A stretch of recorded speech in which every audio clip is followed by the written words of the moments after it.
กับอนุโมทนาบุญในส่วนบุญส่วนกุศลมื้อนี้ก็ได้พาเฮ็ดนั่งสมาธินำแน่จักหน่อยคันมาวัดดอกพญามาให้มันได้คือจังมื้อนี้นะได้มาเฮ็ดมาฝึกใจเจ้าของให้มันเป็นเบิ่งยากอยู่ได้ยายเรียนเยาว่าหนาคือสิง่ายอยู่ถึงบ่ง่ายเว้ยแต่มาบวชมานี่ก็10กว่าพรรษาแล้วว่ามันบางแล้วโอ้ยห่างเดียวเบิ่งจังนึงขึ้นหนักเก่าๆนี่ มาฝึกเบิ่งยายฝึกยกระดับจิตให้มันเหนืออารมณ์ให้มันได้ฝึกนั่งว่างละว่างมันออก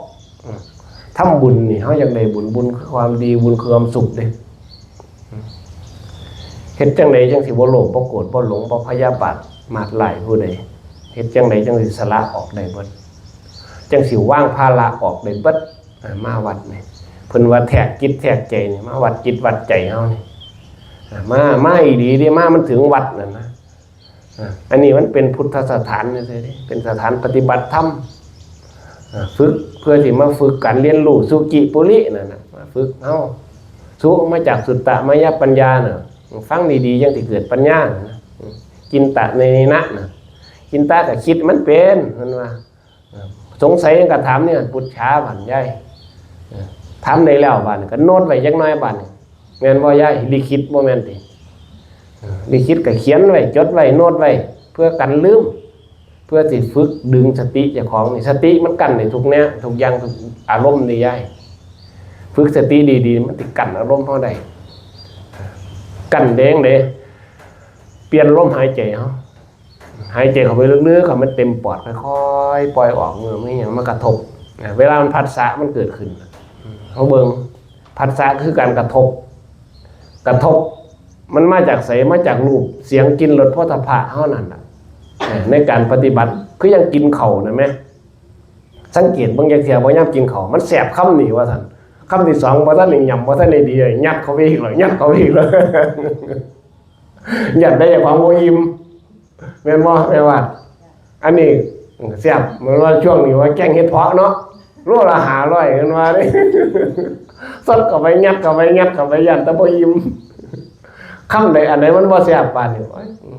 อันใดเป็นกลางระมัดระวังไปอีกเด้อบัดนั่นล่ะเวลาเบิ่งเพิ่นว่าให้พิจารณาเบิ่งการปฏิบัติเฮาต้องรู้จักเด้รู้เรื่องของมันผู้เรียนนี่เข้าใจคันผู้เรียนบ่เข้าใจบ่รู้จักฝึกหัดพัฒนาเจ้าของเฮาก็อยู่ไปซื่อๆเฮ็ดไปซื่อๆมาวัดก็มาซื่อๆน่ะนะมาเพราะว่า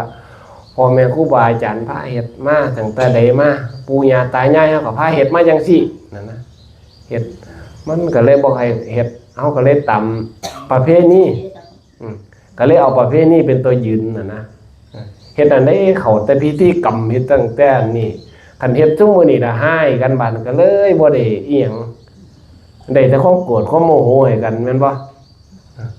ไปตีกันเนี่ยบัดเฮ็ดจังซั่นมันบ่แม่นว่าทำไมเราอย่าไปจับอีกว่าท่วงกันจนว่าตกใจกันทีละก็ย้อนของเดิมๆนั่นน่ะของเก่าๆแต่ว่าเฮาก็บ่ใครเข้าใจเหมือนกันเฮ็ดบางทีก็เฮ็ดจังได๋ล่ะเฮ็ดอยากอวดหมู่ซื่อๆน่ะนะเฮ็ดอยากอวดพยายามเฮ็ดสร้างความพร้อมเพรียงจังว่าเฮ็ดบ่สมทานศีลต่างๆหมู่นี่สมานึงว่าพยายามเว้าให้พร้อมๆกันนั่นนะมันเฮาได้อยู่แล้วฟังเงียงหูฟังหมู่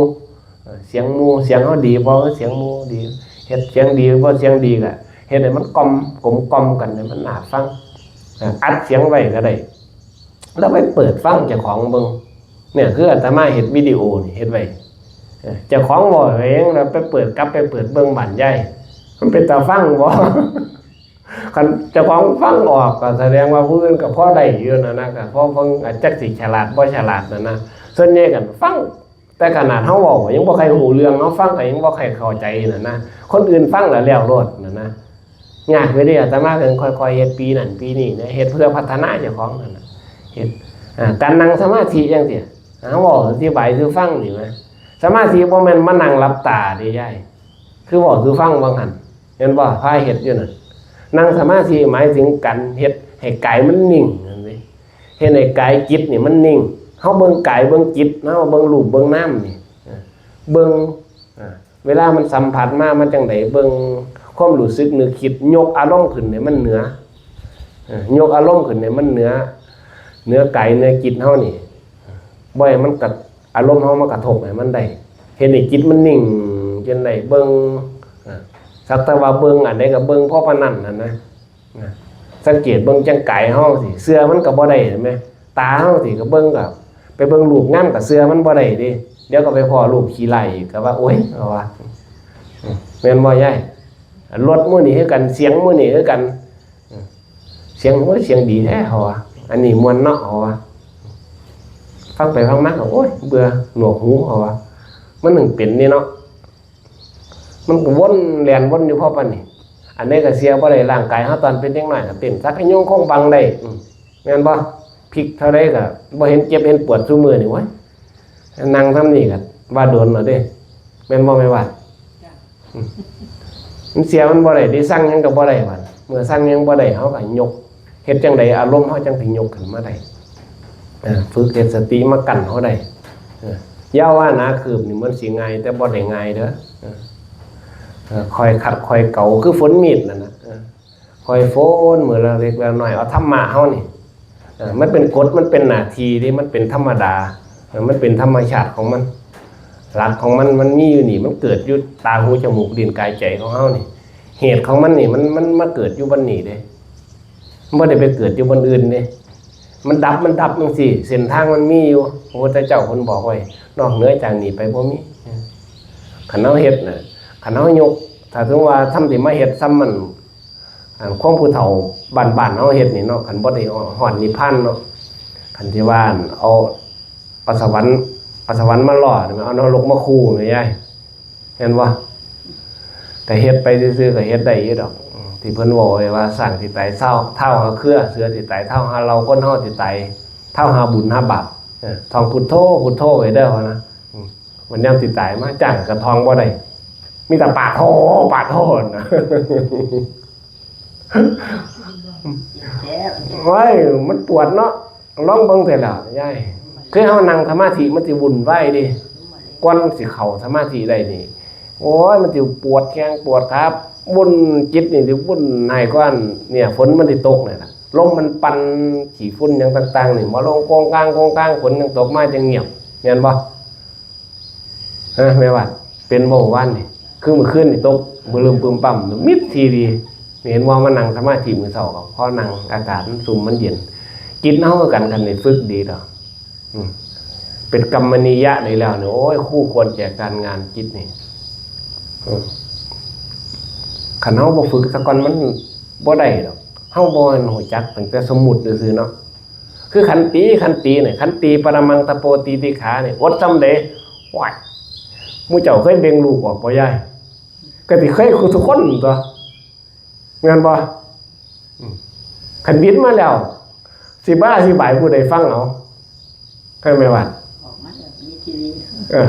สิว่าจังได๋บ่เจ็บคือยังถามครูบาอาจารย์ถามน่ะเอาคันครูบาเก่งอ่ะลองอธิบายคำว่าหวานมาอธิบายว่าจังได๋พุ่นน่ะโอ้ยบ่มีแนวอธิบายแล้วครับ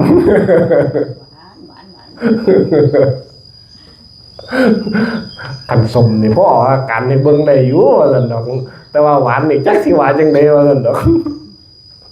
เพิ่นจังว่าสันติโกผู้เรียนน่ะจังให้เข้าใจเฮ็ดเรียนศึกษาเบิ่งคันเฮาบ่เฮ็ดบ่นั่นมันก็บ่รู้จักดอกเฮามาจังซี่เฮาจังเข้าใจเฮ็ดเฮาจังรู้จักว่าอันไหนมันเป็นบุญอันไหนเป็นบาปจังสิเสียโลกนี้โลกหน้ามันมีน่ะนะมื้อนี้ก็มีมื้ออื่นก็มีมื้อวานก็มีน่ะนะคันบ่เสียจังซั่นเฮาก็อยากได้หยังเฮาก็ไปเฮ็ดอย่างไปแย่งไปหาเอาโลดแม่มักแนวใดก็เฮ็ดเอาโลดน่ะนะบ่ต้องมีกฎมีเกณฑ์หยังบ่ต้องมีกฎหมายมีหยังอ่ะนะขาตีลบล่าขาฟันเอาโลดน่ะนะมันได้บ่ซั่นมันก็เดือดร้อนน่ะเดี๋ยวก็เดือดร้อนเจ้าของหาเที่ยเฮานอนหลับอยู่เขามาเฮ็ดเอาเนี่ยเฮ็ดจังได๋ล่ะแม่นบ่ล่ะมันเป็นเรื่องธรรมดาเด้ที่เฮาสวดกันนี่ให้ว่ากันอยู่มื้อนี้คือยังเสียงศีล5เพียงคือเพิ่นได้รักษาศีล5 คนปกติมันก็เป็นจังซั่นเนาะเฮาไปเถียงเอาซื่อๆนี่บ่ขายบ่ได้กินดอกยาโคก็บ่ได้ชิมนำนี่ล่ะเพราะว่า บอกไปหน้าใสๆไปจังซั่นล่ะเฮาก็ละออกละลองอดเบิ่งจักมื้อเหมือนพระเดี๋ยวก็ละเว้นต่อสู้เอาต่อสู้ละเฮ็ดมื้อนี่อะไรจังมียุงมีแมงวันมีแมงมีสิบ่ตกบ่หยังก็ไล่มันมีอะไรมื้อควัดไปแว้งไปมันก็บ่ให้อย่าไปหาเห็นมันถือนะครับมันพลาดตายไปก็เฮาก็รับกรรมเนี่ยเล็กๆน้อยๆไปน่ะนะของเล็กๆน้อยๆบางทีได้อยู่ดอกบ่แม่นว่ามันผิดพลาดไปทั้งหมดดอกเฮาก้มเพิ่นว่าเจตนาหังภิกขเวสีลังวทามินั่นน่ะการที่เกิดมาต้องมีเจตนาบ่แม่นเด็กน้อยอมมือนอนอยู่ในเปก็สิมีศีลเนาะล่ะติมันบ่แม่นว่าต้องเจตนามาบ่แม่นสมาทานแล้วก็มีศีลเต็มอกอกอยู่ก็บ่แม่นนี่ก็ได้ ก็ต้องต่อสู้เอาเวลามีหยังที่ล่ะมีแมงวันมีหยังมาก็ไล่มียุงมีหยังก็ไล่ไปก่อนนั่นน่ะเป่าเอาไล่หาผ้าหาหยังมาปัดกวาดแกว่งเอามันก็มีฝึกนิสัยเฮานั่นน่ะฝึกนิสัยบ่แม่นมาฮอดแล้วตีเป๊ะตีเป๊ะเดี๋ยวมันสิพาอีหยังล่ะไข้มาลาเรียเดี๋ยวก็พาโรคนั้นโรคนี้มาหาคนนี่เพราะว่าโอ้ยเจ้าของยังมีตั้งแต่โรคเอาล่ะอยู่หมดเนื้อหมดตัวเจ้าของนี่ก็ฝึกเอานั่นน่ะกันเฮาบ่ฮู้จักฝึกเรื่องพวกนี้เฮาบ่รู้จักดอกเรื่องพวกบ่แม่นว่าสิไปเว้าแต่เรื่องบุญเนาะบุญคือความดีเห็นบ่ล่ะบุญคือความสุขผู้ใดเฮ็ดแล้วมันก็เพื่อสิไปหยังล่ะไปสวรรค์เพิ่นว่าดิแม่นบ่ผู้ใดก็สิอยากได้ตัวก็คือยังอันนั้นมันเป็นสื่อเข้าไปเพื่อให้เฮาฮู้จักคือยังเฮาฮู้จักเว้าเรื่องเงินนั่นล่ะคันเว้าเรื่องเงินมุ้ยผู้ใดบ่ฮู้จักดอกเงินพันล้านร้อยล้านก็ฮู้จักเด้ฮู้จักก็วัดทุกวันแต่ว่ามาใส่ฝ่ามือเฮานี่มาใส่เฮาสิมาใส่จังได๋มาใส่ประโยชน์เรื่องหยังแม่นบ่ล่ะเรื่องเฮาสิมาใส่เป็นโทษกับเฮาก็พ้องกันคนละคนน่ะจังเด็กน้อยซุมื้อนี่ครับซื้อยาบ้ามากิน จังว่าสติสตังบ่อยู่กับหม่องจักเที่ยนี่ยังว่าวุ่นวายกันไปเมื่อทนพี่ฮอดน้องกันคันนี้โวยวายขึ้นมาแล้วโอ้ยยากกว่าตำรวจ ยากกันดึงกันมาตึงเถิดเห็นกันนั่นน่ะเรื่องพวกนี้เรื่องง่ายๆเฮาบ่พากันเฮ็ดนั่นน่ะบ่พากันอยู่กันมอๆแม่ๆนั่นน่ะผู้เฒ่าเก่าว่าเฮาเนาะเคยสอนตัวแม่ว่าคำมาแรงมาอย่าผีตกปลาอย่าไปหาหยอกแต่กันเล่นคุณเล่นเมาหมอนไปตีกันพี่น้องถึกแสพร้อม มันนึงเป็นนี่น้อยจังซี่ซับประกอบน้องนะหยอกกันไปหยอกกันมาจังได๋ก็ลงซับประกอบกันอยู่กันมอแม่บ่ได้กันถึกแสนั่นน่ะคำมาถึกแสแล้วก็มีไทยมีมันเอ้าผมบ่ต้องไปไสไกลดอกถ้ามาเขาผ่านๆมานี่ล่ะเห็นกันอยู่นั่นน่ะอยู่กันจังว่าอยากมาฝึกนั่นน่ะฝึกสมาธิเข้าถึงความสงบได้แล้วโอ้ยง่ายอันนี้ก็ม่วนอยู่ในนี่ม่วนอยู่ในใจบ่คือม่วนเฮาต้องพึ่งพาสิ่งภายนอกเด้คันว่าอาศัยสิ่งทรัพย์อยู่ในโลกนี่เรื่องเงินเรื่องทองนี่มันอำนวยความสะดวกซื่อเฮาจะไปหลงนำมันเฮ็ดมันก็ได้เฮ็ดตามนี่ล่ะเฮ็ดจังน้อยคือยังนี่ล่ะเฮ็ดเอาอยากคิดอยากเฮ็ดศาลาเฮ็ดหยังสิเฮ็ดมาแล้วก็มั่งถิ่มบางทีล่ะยายมันก็รักษาบ่ได้หรืออายุไขมันมีอยู่ซ้ำนั่นนะไม่มันผุมันพังไปเฮาก็ต้องลื้อเฮ็ดใหม่โดยเฉพาะบัดนี้มันบ่เที่ยงเนาะก็เบิ่งเอาบาดนี้เบิ่งย้อนๆเข้ามาใกล้มาหาไก่เฮาจังซี่จังลองมันสิคูมันขา นั่งสมาธิจักยังมาเมมาเต็งแน่นอนมันเป็นนี่อยู่มันเมื่อตัวอย่างนั่นน่ะมันเฮ็ดให้เฮาเห็นน่ะนะเรื่องธรรมะมันแสดงให้เฮาเห็นอยู่แต่ว่าคันเฮาสังเกตเบิ่งคันเฮามาสิเรามามีวัดอยู่ในใจเฮาล่ะมีทานมีศีลมีภาวนาแล้วเฮาสิเข้าใจเรื่องของมันนะแล้วการไปสวรรค์ไปนิพพานได้มันก็บ่ได้ยากนะแต่มาว่าฮอดมื้อเวลามามันลงตัวเองดอกคือยังเฮาเศร้ามากลุกมาจังซี่บ่ล่ะมาจังหันมาจังสิมาเฮ็ดเวียกเฮ็ดงานค่ำมากอ่ะเขาไปนอนตัวงานบ่ไปวัดก็สิฮู้เรื่องนี้ตัวเรื่องทำนี่เป็นเรื่องง่ายๆก็สิเฮ็ดสิเป็นสิตายมากก็เฮ็ดมันก็เข้าใจเองดอกอนุโมทนาบุญนำเฮาก็กรวดน้ำรับพรนี่เป็นภาษาบาลีให้อวยพรให้เว้าให้ชื่นใจเบิดดอกใหญ่คันสิเว้าอ้อยให้ยิ้มให้หัวให้มีแรง